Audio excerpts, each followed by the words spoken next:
بسم اللہ الرحمن الرحیم، شروع اللہ کے نام سے جو بڑا مہربان۔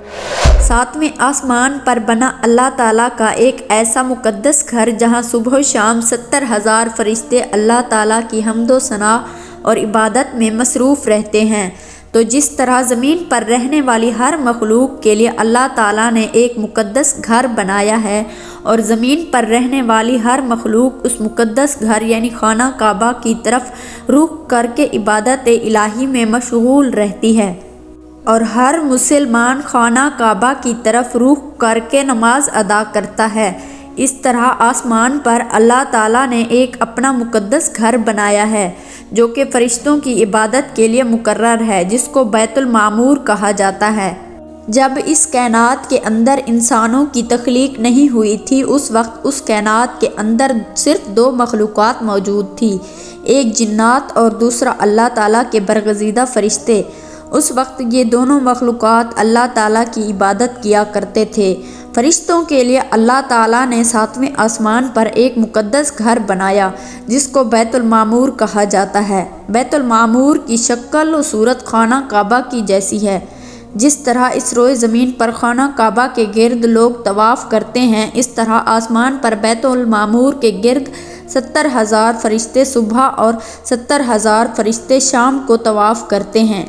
روایات میں آتا ہے کہ جو 70,000 فرشتے صبح بیت المعمور کا طواف کرتے ہیں، دوبارہ ان فرشتوں کی کبھی باری نہیں آتی، کیونکہ اللہ تعالیٰ کے فرشتوں کی تعداد بہت زیادہ ہے اور ہر روز بے شمار فرشتے پیدا ہوتے ہیں۔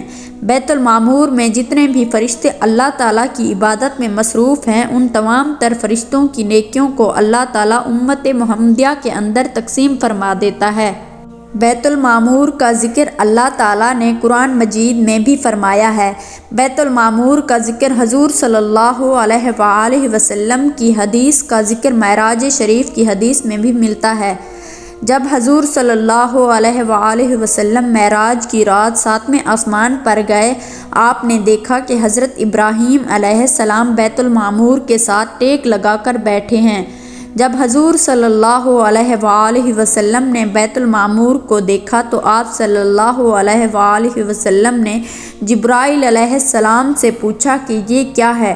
حضرت جبرائیل علیہ السلام نے فرمایا، یا رسول اللہ، جس طرح زمین پر اللہ تعالیٰ کا مقدس گھر خانہ کعبہ ہے، اس طرح یہ بیت المعمور ہے، جہاں پر 70,000 فرشتے صبح اور 70,000 فرشتے شام کو اس گھر کا طواف کرنے کے لیے حاضر ہوتے ہیں، اور جو فرشتے ایک مرتبہ اس گھر کا طواف کر لیتا ہے، دوبارہ ساری عمر اس کی باری نہیں آتی۔ اس کے بعد آپ صلی اللہ علیہ وآلہ وسلم نے دیکھا کہ بیت المعمور کے اندر کچھ فرشتے قیام کی حالت میں اللہ تعالیٰ کی عبادت کر رہے ہیں اور کچھ فرشتے رکوع کی حالت میں اللہ تعالیٰ کی عبادت میں مصروف ہیں اور کچھ فرشتے سجدے کی حالت میں اللہ تعالیٰ کی عبادت میں مصروف ہیں۔ آپ صلی اللہ علیہ وآلہ وسلم نے حضرت جبرائیل علیہ السلام سے پوچھا، یہ کیا کر رہے ہیں؟ تو حضرت جبرائیل علیہ السلام نے عرض کیا کہ یا رسول اللہ، یہ فرشتے نماز ادا کر رہے ہیں، اور ان میں سے جو فرشتہ جس حالت میں اللہ تعالیٰ کی عبادت کر رہا ہے، قیامت تک اسی حالت میں رہے گا۔ حضور صلی اللہ علیہ وآلہ وسلم کو فرشتوں کی یہ عبادت بہت پسند آئی۔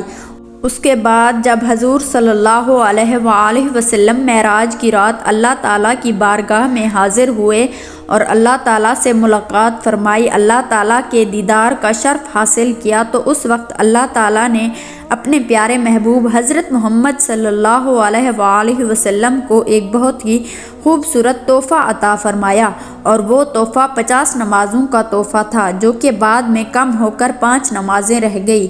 ان 5 نمازوں کے تحفے کے اندر اللہ تعالیٰ نے ان تمام تر فرشتوں کی عبادت کو شامل فرما دیا جو عبادت فرشتے بیت المعمور میں کر رہے تھے اور جو اللہ کے محبوب کو بہت زیادہ پسند آئی تھی۔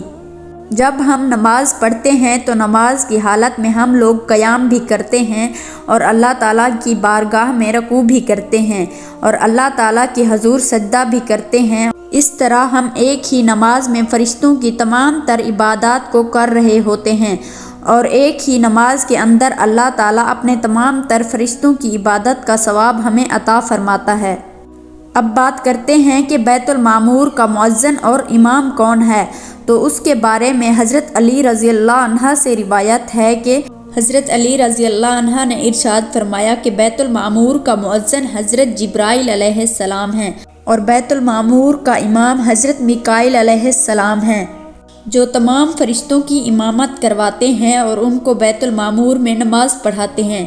ناظرین محترم، امید کرتے ہیں کہ یہ ویڈیو آپ کو پسند آئی ہوگی۔ مزید اس طرح کی اسلامک ویڈیو دیکھنے کے لیے ہمارے چینل کو سبسکرائب کریں۔